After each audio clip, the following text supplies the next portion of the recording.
Hey, buddy, hit that subscribe. Just a sec for you, but it means the world to me. My name is Tal Hollister. I'm 68 years old, and 3 weeks ago, I stood in the freezing rain watching my only son get lowered into the ground. No music, no closure, just mud, silence, and a hole that felt way too big for one man to handle. People say time slows down in moments like that, but for me, everything moved too fast, too rushed, like the world was trying to get past my pain before I even understood it. And standing right next to me, dressed head to toe in designer black, was my daughter-in-law, Victoria. She dabbed her eyes like she was crying, but I noticed the tissue was bone dry. Her eyes weren't sad. They were calculating. My son Marcus was 44, strong, healthy, the kind of guy who never skipped leg day and never complained, built his plumbing business from the ground up, busted his knuckles for years, helped neighbors without charging them a dime. According to the doctors, his heart just stopped. No warning, no history, no explanation that actually made sense. As I watched that casket sink into frozen Minnesota dirt, grief mixed with something darker, a tight, ugly feeling in my chest that whispered, something about this ain't right. But grief doesn't ask permission. It just sits on you like a ton of bricks. Victoria married Marcus after a 3-month whirlwind romance. I tried to warn him back then, told him to slow down, told him you don't really know someone after a few fancy dinners and weekend trips. He laughed it off, said I was old school, said Victoria was ambitious. That word again, ambitious.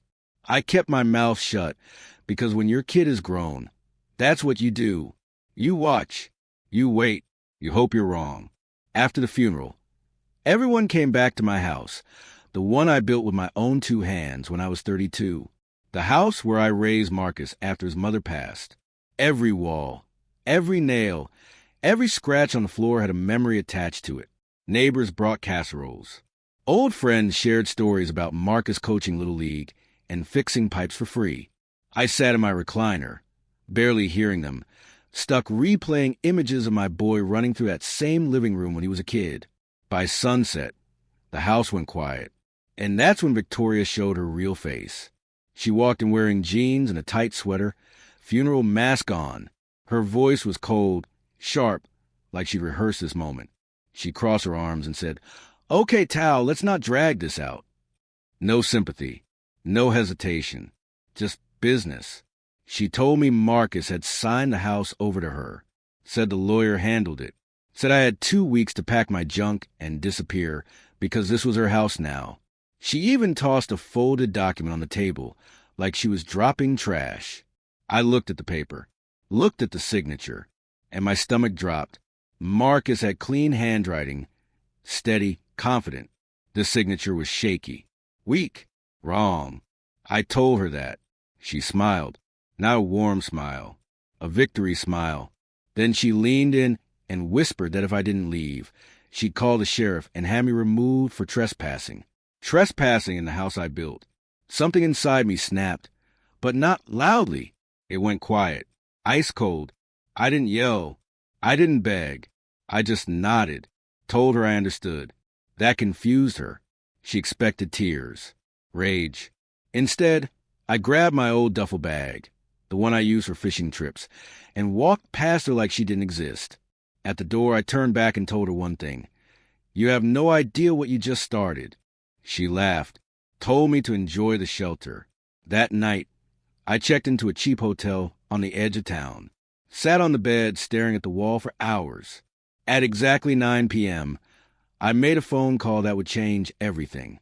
I called Catherine Webb, the woman who had handled my family's finances for years. More than an advisor. Family. I told her everything. The funeral, the threat, the forged deed, the deadline. She went silent for a long moment. Then she said something I'll never forget. "Go to sleep, Tal. I'll handle the morning." Victoria thought she'd won. Thought she kicked out a broken old man with nothing left. What she didn't know was that she just poked the wrong family. By the next morning, while Victoria was planning renovations, the police were already on their way to her door, and that was just the beginning. Victoria probably woke up that morning feeling untouchable. I can picture it clear as day, walking through my house like she owned the place, sipping coffee from a mug she didn't buy, touching photos she didn't earn the right to touch. In her mind, she had already won. Old man gone, property secured, payday coming. She was probably on the phone with a realtor before breakfast, talking about great potential and quick turnaround. What she didn't know was that while she was making plans, I was already 3 steps ahead, and I wasn't moving alone. I wasn't at home. I wasn't hiding. I was sitting 60 floors above Minneapolis in a glass-walled office that overlooked the whole city. Webb and Associates. Leather chair, hot coffee, and across from me sat Catherine Webb, calm as ever, eyes sharp enough to cut steel. When I finished telling her everything, she didn't gasp. She didn't panic. She just nodded slowly, like someone who'd seen this kind of greed before. Then she picked up the phone and made 2 calls that would flip Victoria's world upside down. While Catherine was dialing, 2 police officers were knocking on my front door. Officer Chun and Officer Williams. Not a friendly knock either, the kind that makes your stomach drop. Victoria answered like a queen holding court, leaning against a frame, telling them she was a new owner and I was out of the picture. Big mistake. Officer Chin didn't even blink. She told Victoria they received a formal complaint alleging elder fraud and unlawful occupation. Then she mentioned something else, an investigation into the circumstances of Marcus's death. That's when the color drained from Victoria's face. Back in that office, Catherine turned her screen toward me. On it were 3 versions of Marcus's signature: bank records, business documents, passport forms. Clean, confident. Then she pulled up the signature from Victoria's deed. Shaky, hesitant, sloppy. Even my old eyes could see it. Catherine explained that she'd already sent the document to a forensic specialist. Pressure points were wrong. Ink flow didn't match. The verdict was simple: forgery. Victoria didn't just lie. She committed a felony. But then Catherine dropped the real bomb. She slid a thick leather-bound folder across the desk. Gold letters on the cover read, "The Hollister Family Trust." She reminded me of something I'd almost forgotten. After my wife passed, we locked everything down. The house, the accounts, the properties, all of it. Not in my name, not in Marcus's, in the trust. And Catherine? She was the trustee. That meant one thing. The house was never Marcus's to give away, and sure as hell was never Victoria's to steal. I sat there stunned as the puzzle clicked together. Even if Marcus had signed that deed 100 times, it wouldn't mean a damn thing. The paper Victoria waved around was worthless. Fake signature or not. Catherine leaned back and said it straight. She forged a document to steal something that legally could not be stolen. Cold. Clean. End of story. But something still didn't sit right with me. Marcus knew about the trust. He knew the house was protected. So why would Victoria even have a deed like that? Why would she threaten me with it unless she thought it mattered? That's when the thought hit me, heavy and ugly. Maybe Marcus never knew about the deed at all. Maybe he found out, and that's when things went bad. I stood up, walked to a window, and stared out over the city. My son was strong, healthy, no heart problems. Then suddenly, dead, right after his wife tries to steal the house. The timing was way too clean, way too convenient. I turned back to Catherine and told her I wanted everything. Victoria's past, her money, her secrets, every move she made in the weeks before Marcus died. Catherine didn't hesitate. She said she knew a man, ex-FBI, the kind who doesn't miss details. His name was Dale Cooper. By the time Dale started digging into Victoria's life, we realized the house wasn't the real target. Marcus was. And what we uncovered next would prove his death was no accident. Dale Cooper showed up the next morning at exactly 8 a.m. on the dot. No small talk. No wasted motion. Big guy. Broad shoulders. Gray hair cut short. Eyes like he'd already decided whether you were lying before you even opened your mouth. He shook my hand once, firm, and told me straight up, "I don't miss patterns." That sentence alone told me Victoria was already in trouble. I laid everything out for him. The funeral, the fake tears, the ultimatum, The forged deed. My gut feeling about Marcus's death. Dale didn't interrupt. He just wrote in a small notebook, slow and steady, like every word mattered. When I finished, he finally looked up and asked one simple question. What do you actually know about your daughter-in-law? And that's when it hit me. I barely knew her at all.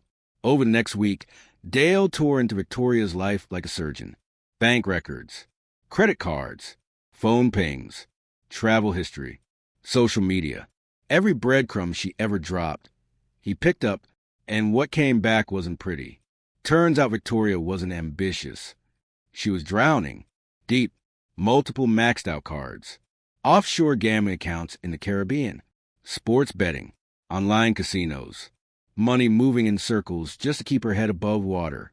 Total debt? Just under $200,000. And that kind of debt doesn't come with patience. Then Dale showed us a photo. Grainy security cam still from a bar in St. Paul called the Iron Rail. Victoria was sitting across from a heavy-set man in a sharp suit, leaning in real close, finger-pointed, body language screaming pressure. Dale named him without blinking Anthony Russo. Loan shark, underground lender, the kind of guy who doesn't send reminder emails. Victoria looked scared in the photo. Not annoyed, not bored, terrified. And then came the detail that knocked the air out of my lungs. 3 weeks before Marcus died, he called a divorce attorney. Her name was Margaret Kim. High-end. Specializes in asset protection. Dale talked to her personally. Marcus found out Victoria had been stealing from their joint accounts for years to fund her gambling. Thousands at a time. He was furious and scared, not just of losing money, but of her. He told the lawyer Victoria had started asking strange questions about life insurance. About what happens if something went wrong. That's when Marcus made his move. Dale slid another envelope across the table. Inside were 2 documents. The first, divorce papers, fully drafted, ready to be served. The second, Marcus's new will, signed 3 days before he died. I read it twice because my eyes didn't believe it. Marcus left everything to me. Business, accounts, property. Victoria wasn't mentioned once. Not a dime, not a goodbye. Marcus was planning to confront her the night he died. I sat there staring at the papers, hands shaking. My son knew. He figured her out. He tried to protect himself and me. And 3 days later, his heart just gave out. Nah, I wasn't buying that anymore. I looked at Dale and told him I wanted Marcus's body re-examined. Full toxicology. No shortcuts. Dale nodded like he'd been waiting for me to say it. 2 weeks later, the report came back. The room went dead silent as Catherine read it out loud. Elevated levels of potassium chloride. Not natural. Not accidental. Administered. Deliberately. Slowly. The same compound used in lethal injections. My son didn't die of a heart attack. He was poisoned. I closed my eyes, and for the first time since the funeral, the grief cracked through the anger. Marcus didn't lose a fight with his heart. He lost a fight with someone he trusted. And suddenly, Victoria's rush to steal the house made sense. She wasn't greedy. She was desperate. She thought Marcus was about to leave her broke. She thought killing him would fix everything. She was wrong. Just when we thought the truth would stay quiet, Victoria went public, crying on TV, playing the victim, and calling me the villain. What she didn't know was that her performance had a countdown timer. Victoria must have felt the pressure closing in, because that's when she did what desperate people always do. She went loud. 3 days after the medical examiner confirmed Marcus was poisoned, I turned on the TV in my hotel room and nearly crushed the remote in my hand. There she was, standing on my front porch, cameras everywhere, playing the role like she deserved an award. Hair pulled back, soft makeup, voice shaking just enough to sound believable. She called herself a grieving widow, called me a rich, powerful old man trying to steal her home, said I gave her 2 weeks to leave right after the funeral. Left out one tiny detail. She was lying through her teeth. I watched her cry into the camera, saying I was harassing her, accusing her of crimes she would never commit. Said I hated her because she wasn't from my world. The reporter nodded like this was some tragic injustice. I turned the TV off before I did something stupid. My hands were shaking, not from fear, but from pure rage. She was using my son's death as a shield, hiding behind fake tears while standing on the same porch she tried to steal from me. I called Catherine immediately. She already knew. Every channel was running it. But she sounded calm, almost satisfied. She told me the full package had already been delivered to the district attorney. The forged deed, the gambling debts, the loan shark connection, the divorce papers, the new will, and the medical examiner's report proving Marcus was murdered. Catherine said, "Let her enjoy her spotlight. Tomorrow, it'll be fluorescent lights and steel bars." The next day, the courtroom was packed. Wood panel walls, heavy air, reporters filling every seat they could. Victoria sat at the defendant's table in a plain black dress, hands folded, eyes down, still acting, still pretending. Her lawyer looked like he hadn't slept in days. When the judge read the charges, forgery, fraud, and first-degree murder, you could hear a pin drop. Victoria didn't look at me once. The prosecutor laid it all out, the fake signature, the mountain of debt, the meetings with a loan shark, Marcus's secret divorce filing, the new will that cut Victoria out completely. Then she held up the toxicology report and said the words that sealed it: potassium chloride administered over time. Murder. No spin. No excuse. Just facts. When Victoria finally snapped, it was ugly. She screamed, pointed at me, said I framed her, said I controlled everything with money. The judge shut her down fast. When the cuffs went on, the room went silent. No more tears. No more acting. Just panic. They dragged her out screaming that I ruined her life. I didn't flinch. I didn't smile. I just sat there thinking about Marcus, how close he came to escaping her, how she thought she could bury the truth along with him. The verdict came fast, but justice didn't end in that courtroom. What I chose to do next shocked everyone and turned my pain into something bigger than revenge. The trial didn't drag on like Victoria's lawyer hoped it would. 3 months of testimony. 3 months of watching lie after lie fall apart under real evidence. Forensics don't care about tears. Paper trails don't flinch. The jury didn't even need half a day. Guilty on all counts. First-degree murder, forgery, fraud, life in prison without parole. I wasn't there for the sentencing. I didn't need to see her face again. I'd already seen her for who she really was. Instead, I was standing in my kitchen, early that morning, the same place Marcus used to lean against the counter, scrolling his phone, asking what was for dinner. The same table where his mom used to drink coffee from that little cup with red cardinals on it. Everything was back where it belonged. The house felt quiet, but not empty. More like it was finally breathing again. Catherine came into the back door and told me it was officially over. No appeals. No loopholes. Victoria would die behind bars. I nodded, but there was no victory rush. No satisfaction. Revenge burns hot, but it fades fast. What stayed with me was Marcus, his laugh, his work ethic, the way he always helped the younger guys at his shop instead of treating them like competition. That's when I rolled out the blueprints on the kitchen table. Catherine looked at them, confused at first. Big open space, high ceilings, rows of workbenches, tool racks, training bays. Not a house, not an office, a trade center. I told her I was done sitting on what we'd built. I wanted to use the trust to build something real, something that lasted longer than court records and headlines. Free training for kids who wanted to learn plumbing, electrical work, carpentry, skills that don't disappear when the internet goes down. I named it the Marcus Hollister Trade Center. Marcus loved teaching, coached Little League, trained apprentices, believed in earning your place, not faking it. This was how I kept him alive, not in photos or memories, but in every kid who walked through those doors and learned to build something with their hands. Catherine smiled and told me my wife would have been proud. She was right. Victoria thought money was everything, thought if she grabbed enough of it, she'd finally feel safe. Instead, it destroyed her. What she never understood is that money doesn't define strength. Legacy does. What you build, who you lift up, what people remember when you're gone. I stood by the window, looking out at the same street I'd lived on for decades. I wasn't angry anymore. I wasn't broken. I was clear. Marcus didn't get the ending he deserved. But his story wasn't over. Not even close. People still ask me how I stayed calm when everything was taken from me. The truth? Being underestimated was my greatest advantage, and that lesson might save someone else's life. People still stop me on the street sometimes. Some recognize me from the news.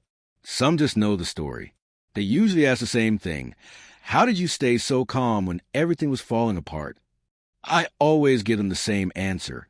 Because losing my temper wouldn't have saved my son, and losing my patience would have destroyed the truth. Silence, time, and facts did the heavy lifting.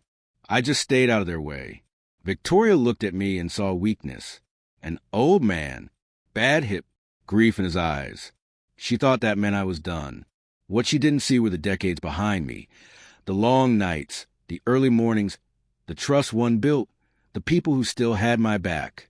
She judged me by what was on the surface, and that mistake cost her everything. Loud people always think they're powerful. They confuse noise with strength. The Trade Center opened a year later. First class filled up in a week. Kids from broken homes. Veterans starting over. Young guys who didn't want handouts, just a shot. When I walk through that building and hear drills running, pipes being cut, instructors explaining the right way to do a job, I feel Marcus there. Not as a memory, but as momentum. That's how legacy works. It moves forward. I keep Eleanor's Cardinal mug on the shelf. Marcus's Little League trophy stays on the mantle. I didn't erase the pain. I repurposed it. That's the part people don't talk about. Healing isn't forgetting. It's choosing what you build after the worst day of your life. Victoria chose shortcuts, lies, poison. I chose patience. And patience outlasts everything. If there's one thing this whole nightmare taught me, it's this: never underestimate the quiet ones. The ones who listen more than they speak. The ones who don't flex online. The ones who let you think you're winning while you expose yourself. Justice doesn't always sprint. It waits until you trip on your own greed. So if you've ever been written off, ignored, pushed aside because someone thought you were too old, too slow, too soft, remember this. Strength doesn't always show up loud. Sometimes it sits back, gathers facts, and lets the truth do the talking. And when it finally speaks, there's no appeal. If Marcus were here, I know exactly what he'd say. Just do it the right way, Dad. And that's what I'll keep doing. For him, for the kids who come through those doors, and for anyone who needs proof that patience really is the ultimate weapon. What would you have done in my place? Tell me in the comments. And if this story hit you, stay with the channel, because the quiet ones always have the last word.